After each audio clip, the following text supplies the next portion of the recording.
Hi, I'm Giovanna. Hi, I'm Jen. I am Cynthia. And I am Nduguzo. We are four young and emerging evaluators from different continents, and we speak different languages reflected in the name of our team. LED stands for Learn. Evalúa, Spanish for evaluate. And Dlala, Zulu for play.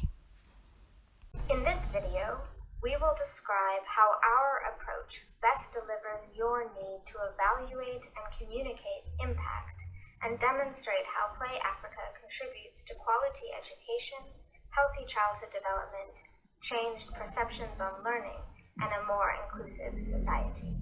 We built an approach that answers not only the fundamental questions of whether Play Africa is keeping its promises, but also clarifies the strength of its pathway of change and promotes its public credibility. Our data collection and analysis approach builds on Play Africa's learning framework and is specifically designed to support and inform reflection learning and adaptation.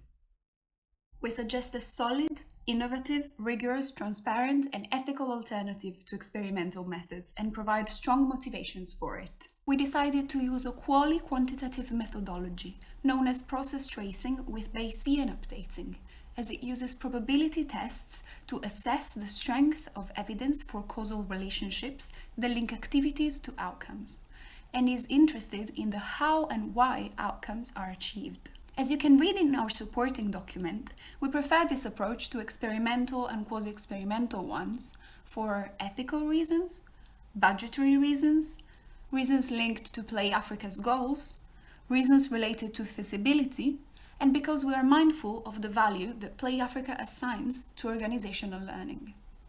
Here is a roadmap of what we suggest to do. Process tracing involves the articulation of hypotheses on what happens between an intervention and an outcome.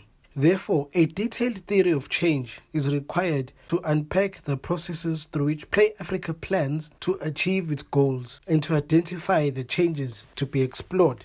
We thus reviewed and expanded Play Africa's theory of change to illustrate how we would address some logical and theoretical steps that are crucial to developing an appropriate and relevant impact evaluation design. Building on a classification offered by a recent LEGO publication, we identified expected impacts for children, their immediate carers, and for society, and then worked through the causal logic to clarify the necessary intermediary and short-term outcomes that are expected from the organization's activities. Finally, we illustrated risks and assumptions. Step 2. Develop the M&E plan according to the theory of change. The framework facilitates the collection of evidence at the evaluation stage. The third step in our approach consists of establishing the evidence that confirms that the change has happened. We understand if change happened by utilizing the usual set of tools and methods of data collection and analysis, such as interviews, observation, questionnaires, surveys, and all the data that we have collected to report against our M&E framework, in order to assess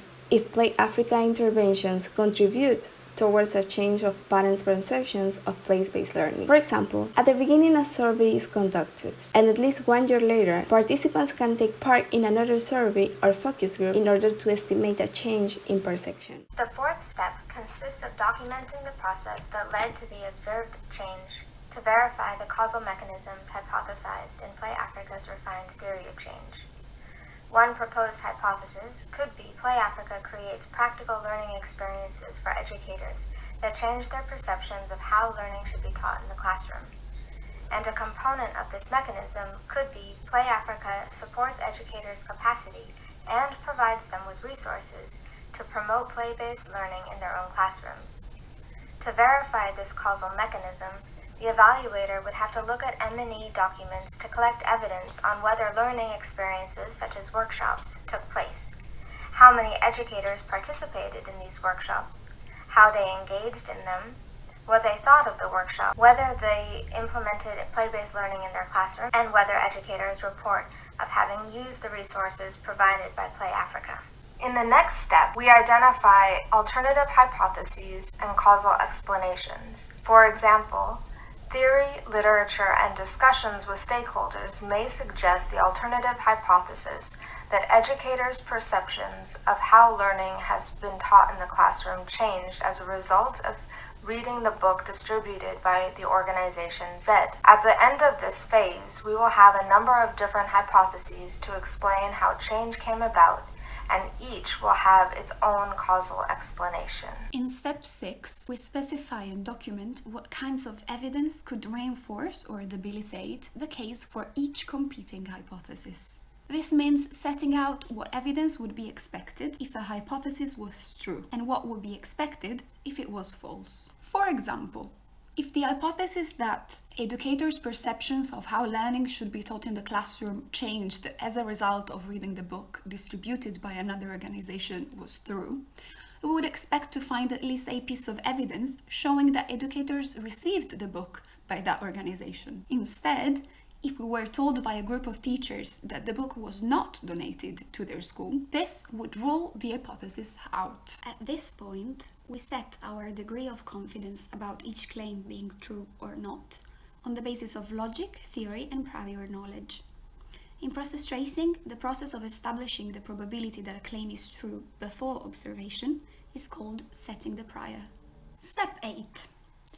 We collect the evidence that should enable us to scrutinize and winnow out weak hypotheses until we are left with the contribution claims that are most strongly and convincingly supported by the evidence. We do this by following the 4 formal process tracing tests that you find described in our supporting document. These are called straw in the wind, hoop test, smoking gun, and doubly decisive. This process is supported by a rigorous mathematical formalization called Bayesian confidence updating. Bayesian confidence updating measures our confidence in each step of the theory of change, or its alternative explanations, by assessing the probative value of the evidence that underpins it according to its sensitivity and specificity. The researcher thus updates the confidence in each claim, the posterior, on the basis of empirical observations or new emerging evidence. Roadmap Step 9. At the end of the process, Play Africa's evaluators will be able to assess the extent to which competing causes or hypotheses may or may not have contributed to a change or set of changes. They should also be able to state how and why the change or changes came about. The benefits of our approach. Our approach not only shows whether change occurred, but also how and why it occurred,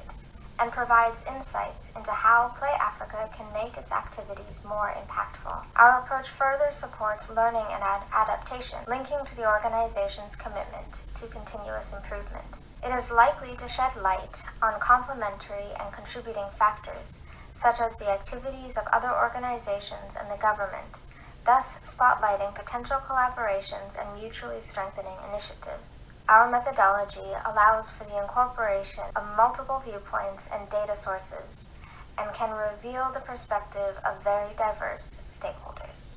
It is fairly intuitive, and its results can be clearly communicated to multiple stakeholders, as it is essentially the story of the most plausible change. Process tracing and Bayesian updating are not only considered highly innovative, they also have a high internal validity and have the potential to increase both the transparency and credibility of an organization to the eyes of the public. They can thus enable Play Africa to demonstrate accountability for results by identifying its particular contributions to change. Although the results of our methodology are context-specific, they can suggest an extent of likelihood of success if the program was to be scaled up or implemented elsewhere, thus connecting to Play Africa's intention to be thought leaders and influence practice. We hope you enjoyed the explanation of our proposal for how Play Africa can establish an M&E framework that prepares the organization for a qualitative impact evaluation at a future point, using process tracing with Bayesian updating. Gracias. Siyabonga. Thank you.